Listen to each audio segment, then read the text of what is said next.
ಇದು port place puzzle ಅಂತ. ಇದನ್ನು ಇದರಲ್ಲೂ ಅಷ್ಟೇ, ಇದರಲ್ಲಿ 9 ಪೀಸ್ ಇದೆ.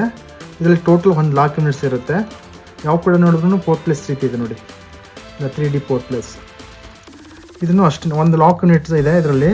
ಆ ಲಾಕ್ ಯೂನಿಟ್ಸ್ನ ಕಂಡುಹಿಡ್ಕೋಬೇಕು. ಯಾವ್ದು ಲಾಕ್ ಯೂನಿಟ್ಸ್ ಅಂದರೆ ಇದೇ ಲಾಕ್ ಯೂನಿಟ್ಸು. ಲಾಕ್ ಯೂನಿಟ್ಸ್ನ ಇಟ್ಕೊಂಡು ಒಂದು ಇದರಲ್ಲಿ ಇಟ್ಕೊಂಡು ಟರ್ನ್ ಮಾಡಿದ ತಕ್ಷಣ ಟರ್ನ್ ಆಗ್ತಾಯಿದೆ ನೋಡಿ. ಟರ್ನ್ ಆದ ತಕ್ಷಣ ಏನಾಗುತ್ತೆ, ಗ್ಯಾಪ್ ಗ್ಯಾಪ್ ಕಾಣ್ತಾ ಇದೆ. ಗ್ಯಾಪ್ನ ಇದನ್ನು ನಿಧಾನಕ್ಕೆ ಹೊರಗಡೆ ತೆಗಿಬೇಕು. 1 ಲಾಕ್ ಯೂನಿಟ್ಸ್ 1 ಪೀಸಸ್ ಬಂದರೂ ಸಾಕು, ಎಲ್ಲ ಪೀಸು ಹೊರಗಡೆ ಬಂದಂಗೆ ಲೆಕ್ಕ.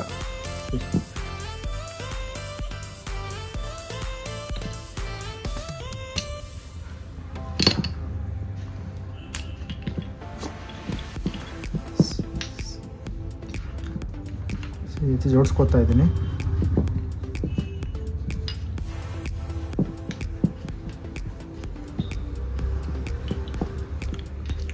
This is lock units. ಮೀನು ಇದರಲ್ಲೇ ಇರೋದು ಇಷ್ಟ, ಫುಲ್ ಪಜಲ್ಸೇ ನಿಂತಿರೋದು ಇದ್ರ ಮೇಲೆ.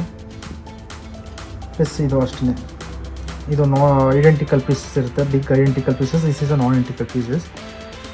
ಇದರೇನಪ್ಪ ಅಂದರೆ ಒಂದು ಐಡೆಂಟಿಕಲ್ ಪೀಸಸ್, ನಾನ್ ಐಡೆಂಟಿಕಲ್ ಪೀಸಸ್ನ ತೊಗೊಂಡು ಬಿಗ್ ಯೂನಿಟ್ಸು ತೊಗೊಂಡು ಇದರಲ್ಲೂ ಅಷ್ಟೇ 2D ಮಾಡ್ಕೋಬೇಕು. 2D plus this also 3D plus ನಾವು ರೀತಿ ಮಾಡ್ಕೋಬೇಕು. ಇದು ಉಳಿದ 5 ಪೀಸನ್ನ ಸೇಮ್ ಇದನ್ನು ಕನ್ಸ್ಟ್ರಕ್ಟ್ ಮಾಡ್ಕೋಬೇಕು ಕೆಳಗಡೆ ಬರ್ದಂಗೆ. ಎರಡನೇ ಸ್ಟೆಪ್.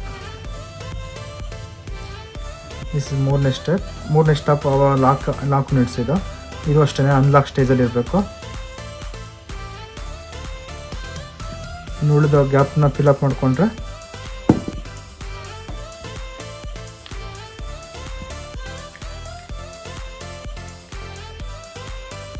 ಮಾಡ್ತಾ ಇದ್ದೀನಿ ನೋಡಿ, ಎಲ್ಲ ಕೂರ್ತಾ ಇದೆ ಒಳಗಡೆ.